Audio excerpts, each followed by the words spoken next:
过来。我心爱之人回来之日，竟是我爹娘的死期！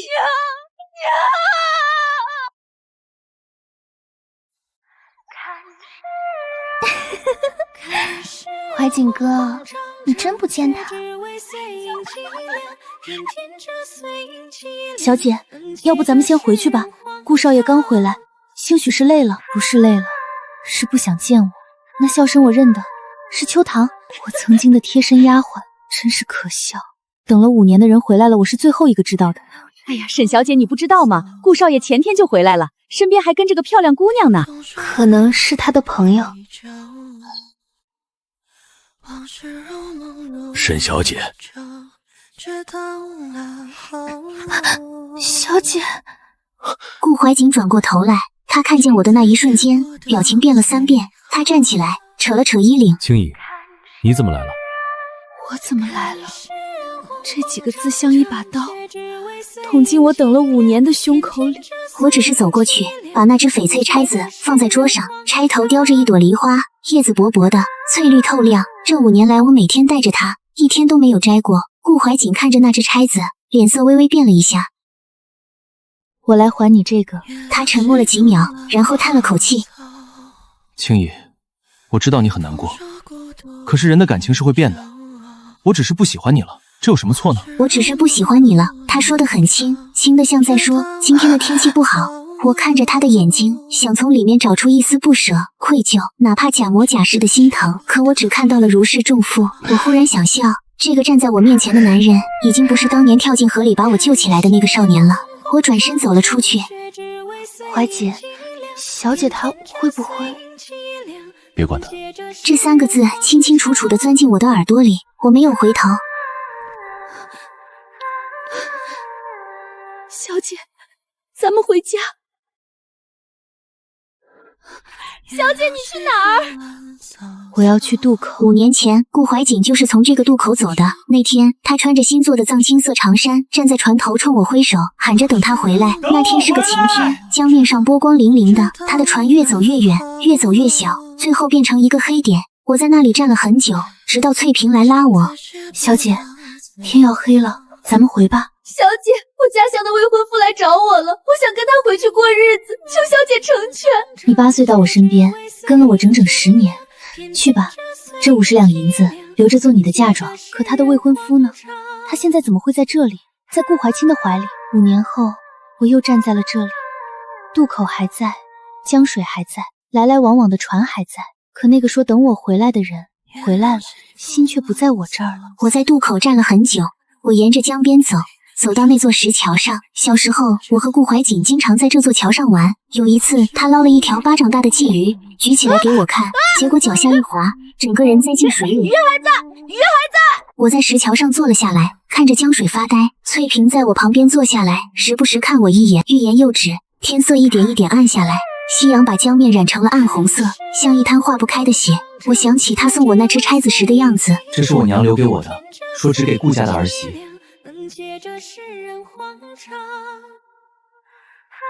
真好看。小姐，天快黑了，咱们该回家了。翠萍的声音把我拉回现实，我抬起头，才发现天真的要黑了。我站起来，腿有些麻，翠萍扶着我，我们沿着江边往回走。走到渡口附近的时候，迎面跑来一个人，是赵管家。他跑得很急，脸色白得像纸。小姐，小姐，可算找到你了，家里出事了。发生何事了？小姐，快点儿！赵管家，到底怎么了？你说清楚啊！赵管家不说话，只是跑。我的心像被一只手攥住了，越跑越紧，越跑越紧，紧到我几乎喘不过气来。沈家门口站满了人，都是附近的街坊邻居。他们看见我，一个个像见了鬼似的，脸上全是那种让我血液倒流的表情，怜悯、惊恐、不忍。他们纷纷让开路，大门敞开着。我的脑子嗡的一声，我冲进去，我看见了倒在地上的人，是我爹。他仰面躺在院子中央，眼睛半闭着，脸上没有一丝血色，胸口有一大片深色的污渍。他的身体下面青石板被染成了暗红色。赵管家说家里出事的时候，我脑子里闪过无数种可能，唯独没想到是这种可能。爹，你醒醒，你醒醒啊，爹！老爷是在院子里被发现的，不知道是谁干的，已经叫人去找大夫了。可是老爷他已经……我娘呢？我娘在哪儿？后院梨花树后院那棵梨花树是我娘嫁到沈家那年我爹亲手种下的，20多年了，每年春天都会开满一树的白花，漂亮极了。我小时候最喜欢在树下玩，我娘就在旁边看书，笑眯眯地看着我。此刻我娘靠在梨花树下，头歪向一边。娘，你看着我，我是青雨，我在这里，你看着我。七夕，是顾怀瑾和那个丫鬟，他们害了你爹。你听娘说，变卖家产，有多远走多远，不要报仇。娘，你别说话了，大夫马上就来，你不会有事的，你听见了没有？你不会有事的，娘。答应我张着嘴，那个好字堵在喉咙里，怎么都说不出来。然后他的手松了，那双一直看着我的眼睛慢慢的合上了。娘，你睁开眼看看我，娘。院子里回荡着我的哭喊声，我抱着我娘的身体，觉得世界在这一刻塌了，天空暗下来，风停了，所有声音都消失了，只剩下心脏被什么东西碾过的钝痛。不知道哭了多久，眼泪终于干了。我慢慢抬起头，看着我娘的脸，她的手微微攥着，像是想抓住什么东西。我掰开她的手指，掌心里什么都没有，她这辈子什么都没抓住。我站起来，腿是软的，差点又跪下去。翠萍扶住我。老赵，把我爹娘收敛了，值钱的东西清点一下，能卖的都卖。下人们每人发3个月工钱，愿意走的就走，不愿意走的也走吧。小姐，你这是要……这个家没了，从今天起没了。小姐，你别说这种话。翠萍，你也走吧，拿着银子找个好人家嫁了。小姐，我不走，你要是不要我了，我今天就撞死在这树下。你愿意的话就跟着我吧。那天夜里，烛火在夜风中摇摇晃晃，把我的影子投在墙上，忽大忽小。我拿出了这些年顾怀瑾给我写的所有信，一封封放进火盆里，脑子里反反复复只有一个念头：报仇。从那之后，我再也没有哭过。3年后，省城最大的戏园子里，满堂红红绿绿，欢声笑语。我却面无表情地坐在楼下的散座里，还穿了一件素白的旗袍，头上戴了一朵白色的绢花。2楼的雅间里坐着一个人，傅慎言，北方军阀傅家的第3子，26岁，手握3个师的兵力，控制着3省的地盘。省城的人提起他的名字都要压低声音，好像声音大一点就会被他的耳目听见。我花了3年的时间来接近他，不，准确地说是让他注意到我。台上锣鼓喧天，我没有看戏，我在等。果然，戏唱到一半，一个穿黑色短打的随从从楼上下来，走到我面前。这位小姐，三爷请您上去坐坐。不去。他犹豫了一下，上楼去了。过了一会儿，他又下来了。小姐，三爷说务必请您上去。我这才站起来，理了理旗袍的衣角，跟着他上了楼。雅间里只有一个人，他手里端着一杯茶，看我的眼神像一只猫在看一只老鼠，有趣，但随时可以弄死。我没有行礼，没有笑，甚至没有加快脚步。我走到他面前，就那么站着，平静地看着他。你叫什么名字？沈清怡。谁家的？死了。死了？我爹娘都死了，所以我现在没有家。那你来戏园子听戏？来见你。有意思，很少有人敢这么跟我说话。因为很少有人不怕你。你不怕？一个什么都没有的人，什么都不怕。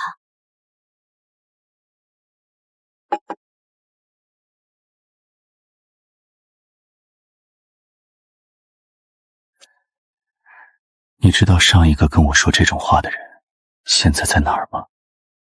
在城外乱葬岗。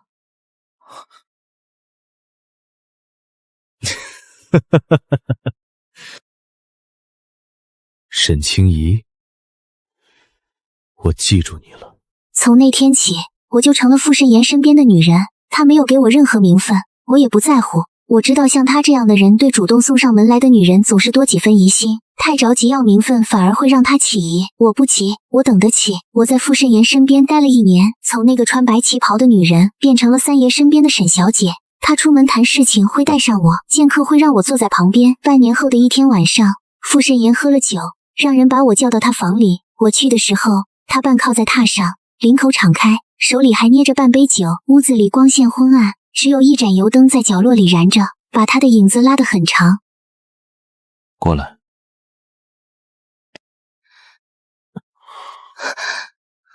清溪，你知道我为什么留你在身边吗？因为我有用。不对，不对，因为你像一把刀，一把还没出鞘的刀。你看我的眼神和别人不一样，别人看我要么怕，要么贪，你看我像是在看一样工具。三爷多虑了。是吗？我傅慎言能活到今天，靠的就是不多虑。我看人很准，你不是真心跟着我的，你有别的事要做。但是没关系，我不在乎你为什么要来，反正你也走不了了。他收紧手臂，把我箍得几乎喘不过气来。那天晚上，我成了傅慎言的四姨太，没有仪式，没有宴席，甚至连一桌酒菜都没有。他只是让人在我住的院子里挂了2盏红灯笼，就算昭告天下了。三爷怎么能这样对小姐？哪怕是纳妾，在这城里谁家不摆上几桌？就这样2盏灯笼，连个像样的婚礼都没有。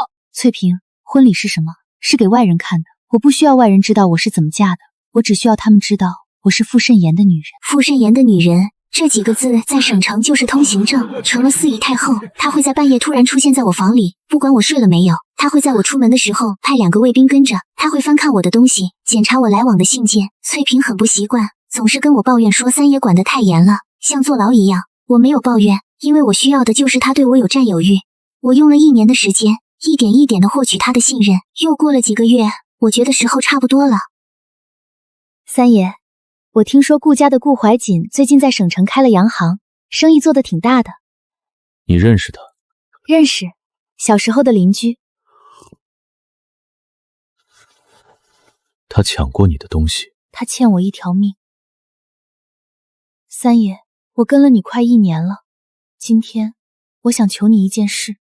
说。顾怀瑾和他身边那个女人叫秋棠，秋棠是我以前的丫鬟，他们害死了我的爹娘。傅慎言的眼神一凛，盯着我看了很久。我知道他在权衡，顾家在省城的生意不小，顾怀瑾留洋归来，在商界和政界都有一些人脉，动他不是一件小事，可能牵扯到很多人，很多利益。但我赌他会答应，不是因为爱情傅慎言这种人，爱情对他来说大概还不如一杆好枪有价值。我赌的是他的骄傲，他是傅慎言，没有人可以在他的地盘上动了他的人而不付出代价。果然，他拿起酒杯一饮而尽。3天之内，我把人送到你面前。3天后，顾怀瑾和秋棠被傅慎言的人抓来了。他们被抓的时候，顾怀瑾在洋行里谈生意，秋棠带着他们的女儿在逛街。傅慎言的人动手很快，干净利落，没有惊动太多人。等顾家反应过来的时候，他们已经被关进了傅慎言城外的别院里。我一个人去了别院，铅灰色的云层压得很低，像是随时都会下雨。别院建在城外的一座小山上，四周是高高的围墙，墙头上拉着铁丝网，门口站着2个荷枪实弹的卫兵。看见我来，打开了大铁门。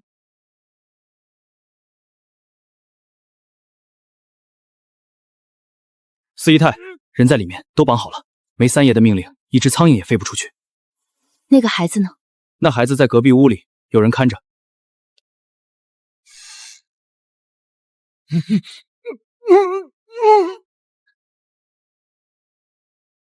青姨，你听我说，那天的事是个误会，我真的没有杀你爹娘，是秋棠。秋棠在隔壁，你要不要听他怎么说？青姨，我知道我对不起你，我辜负了你，可我真的没有杀你爹娘。那天我失去了你家，当我去的时候，你爹已经什么？怀瑾，我等这一天等了1年，这1年来我每天都在想，等我抓到你们我要怎么做。我想过很多种方式，每一种都很痛快，可是现在你就在我面前了，我忽然不想那么做了。我只想听真话，你告诉我那天到底发生了什么，我就放过你。那天下午，秋棠说要回沈家拿一样很重要的东西，她想回去取，我陪她去了。到了沈家后门，秋棠一个人进去，我在马车里等。过了一会儿，我听见院子里传来争吵声，然后是2声闷响。我冲进去的时候，看见沈老爷已经倒在血泊里。秋秋堂说沈老爷杀了他娘，他是在报仇。我当时慌了，我只能叫他快走，我们就走了。那我娘呢？说。秋堂走之前又折返回去，捅了沈夫人一刀。我当时拦了，真的，我拦了，没拦住。这就是真相。不是顾怀瑾动的手，但他袖手旁观，他没有救人，没有报官，他带着秋堂走了，把我爹娘丢在那里，让他们流干了血。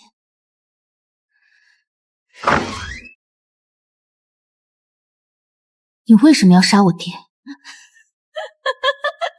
为他害死了我娘。什么？你爹害死了我娘！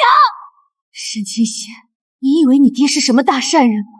我娘为了养活我，当年去你们沈家做绣娘，你爸看上了她，想拿她做小，我娘不愿意，你爸就找了个由头把她赶出去了，还处处为难她。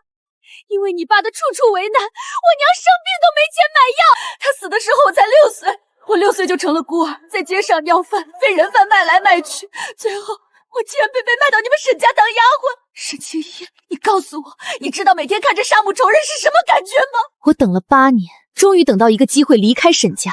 我去了广州，学了洋文，打听到顾怀瑾在伦敦，我就追去了伦敦。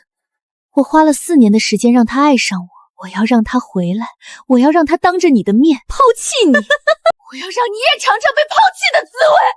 可你爹那天他认出我了，他认出我是当年那个绣娘的女儿，他说我抢了顾怀瑾，要杀了我。我没有办法，我真的没有办法，我只能杀了他。对，我杀了他，我不后悔，他该死。我娘呢？你娘当初不制止，那就是同罪。她既然安稳地做着她的沈夫人，踩着我娘的命享福，她就该死。爷爷，你放过我！沈七夕，有本事就冲我来！司仪太，这2个人怎么处置？孩子在哪儿？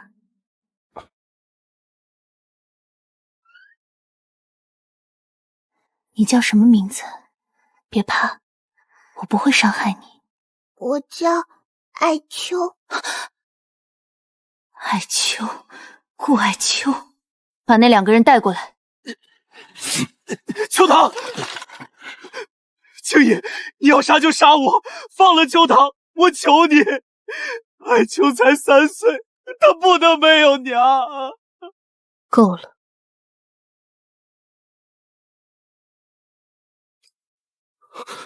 你还记得这个吗？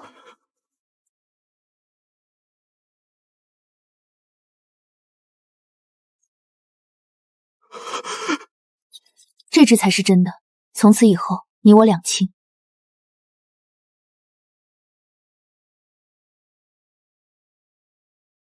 你杀我爹，我不怪你。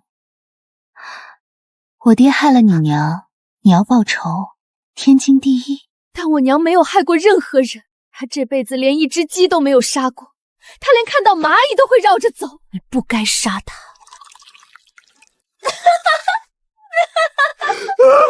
秋堂，秋堂，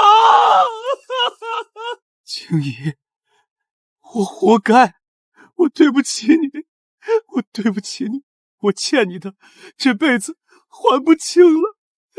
艾秋，艾秋还小，你能不能……我会照顾她。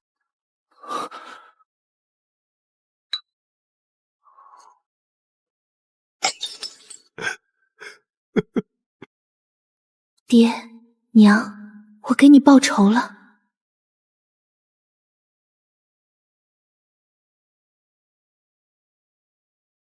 司仪太，这里交给我，您先回去歇着吧。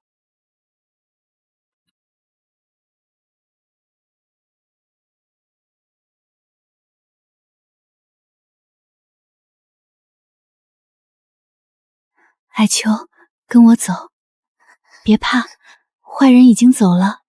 以后你跟姨姨一起住，好不好？门外不知道什么时候下起了雨，细细密密的雨丝落在我脸上，凉凉的，像眼泪。可我早就不会哭了。回到副公馆的时候，翠萍在门口等着，她看见我抱着一个陌生的小女孩回来，愣了一下，随即什么都明白了。她的眼眶红了，嘴唇哆嗦着，只是默默地接过艾秋，把他带进屋去换衣服。我站在廊下，看着雨水从屋檐上滴下来，一滴一滴砸在青石板上，碎成更小的水珠。傅慎言不知道什么时候出现在我身后。办完了？办完了。什么感觉？没什么感觉。青怡，你这个人真有意思。哪里有意思？别人的心都是肉长的，你的心是石头长的。可偏偏是这块石头最让我放不下。接下来的日子，我好像又活了过来，又好像没有。艾秋住在我屋里，一开始他怕我，后来他发现我不会伤害他，渐渐没那么怕了，但还是不怎么说话。他只是安静地坐着，抱着一个旧布娃娃，一双大眼睛空洞洞的，像一个被抽走了灵魂的瓷娃娃。我开始教他认字，他没有上过学，秋堂大概没有时间教他，但艾秋很聪明，教过的字一遍就记住。笔画虽然歪歪扭扭的，但写得认认真真。有一天晚上，他忽然问我：姨，我爹和我娘去哪儿了？他们去一个很美丽的地方了。那他们什么时候回来？等你长大。艾秋点点头，似乎对这个答案很满意，又抱着他的布娃娃去玩了。翠萍在旁边看着这一幕，眼泪啪嗒啪嗒的掉。她背过身去擦眼泪，假装被烟熏了眼睛。又过了1个月，艾秋慢慢开朗了一些，会撒娇了，会在院子里追蝴蝶了。翠萍说：这孩子真是越长越像秋堂了，尤其是笑起来的时候，眼睛弯弯的，像个小月牙。每次翠萍这么说，我就想起那天秋堂靠在顾怀瑾怀里笑的样子，然后就想起我娘靠在梨花树下没了呼吸的样子。这些画面像虫子一样，日夜不停地啃噬着我的心脏。那天夜里，我写了一封信，提笔的时候，窗外下着雨，雨声淅淅沥沥的。给三爷，当你看到这封信的时候，我已经不在了。这1年来，你对我的好，我知道，只是我这辈子还不清了。艾秋交给你，他还小，什么都不懂，他不是我的孩子，可我想让他好好长大，长成一个不用活在仇恨里的孩子。这是我这辈子最后一个愿望，你帮我实现它，永远别让他知道真相。窗外的雨越下越大了，我想起我娘生前最喜欢梨花，每年春天梨花开了，她都要在树下坐很久。她说梨花最干净，白得像雪，不像别的花红红粉粉的俗气。我娘这辈子活得干干净净的，死的时候也干干净净的，可我不干净了。顾怀瑾小时候救过我的命，那年我7岁，掉进河里，是他跳下去把我捞上来的。他自己也不太会水，我们俩在水里扑腾了好久，最后是他用尽最后一点力气把我推到岸边，自己差点淹死。那天晚上他发高烧，烧了3天3夜，差点没挺过来。我欠他一条命，所以我没有资格杀他，可我还是杀了，所以我也不配活着。这封信写完，天差不多快亮了，我把信折好，放在桌上，用茶杯压住，然后我从枕下取出一个小瓷瓶，里面的东西是给秋堂和顾怀瑾用剩下的。我把瓷瓶里的东西倒进茶杯里，兑了水，看起来像一杯普通的水。我端着茶杯走出房间，走过廊下，走过院子，雨还在下，细细密密的，打在脸上凉凉的。我走到那棵梨花树下，跟我娘院子里那棵是同一个品种，春天的时候开满一树的白花，好看极了。树下放了一张躺椅，我坐下来，雨水顺着树叶滴下来，滴在我脸上，滴在我手上，滴在我端着的茶杯里。我想起小时候，我娘在梨花树下教我念诗，那时候我不懂诗的意思，只觉得梨花好看。梨花淡白柳生青，柳絮飞时花满城。惆怅东栏一株雪，人生看得几清明。现在我懂了，人生看得几清明，人这一辈子能活得多明白呢。此刻毒已经在我身体里蔓延，我的手脚开始发凉，胸口隐隐作痛，像是有什么东西在里面翻搅。我靠在椅子上，觉得身体越来越轻，越来越轻，好像要飘起来了。雨不知道什么时候停了，东边的天空透出一线微光，把梨树的枝桠镀上一层淡淡的金色，真好看。我仿佛听到了翠萍的哭声，只是越来越远，像隔了一层什么东西。傅慎言是在天亮之后得到消息的。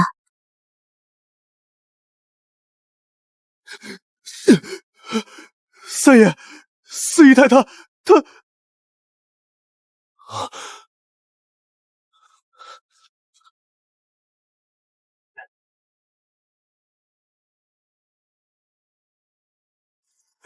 三爷，四姨太已经……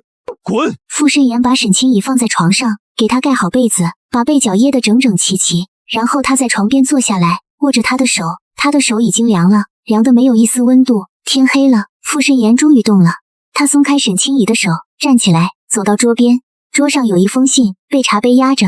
他拿起信，展开，信很短，他看了一遍又看了一遍，然后把信折好，放进胸口的口袋里。他走出房间，走到院子里，月亮出来了，挂在梨树枝头。刘副官，把这棵树砍了。三爷，我说砍了。他回到房间，在床边坐下来，重新握住沈清怡的手，他就这样握了一整夜。第二天，三爷，四姨太该入土为安了。他说他欠我，他什么都不欠我，是我欠他的。我从一开始就知道他不是真心跟着我的，我知道他只是利用我，我什么都知道。他终于哭了。这个杀伐果断的傅三爷握着一个永远不会再醒来的人的手，哭得像一个孩子。窗外，阳光冷冷地照着那棵已经被砍倒的梨花树，树干横在地上，枝桠散了一地，只有树根还留在土里，等着下一个人来，在这棵树下许下什么誓言，又亲手把誓言打碎。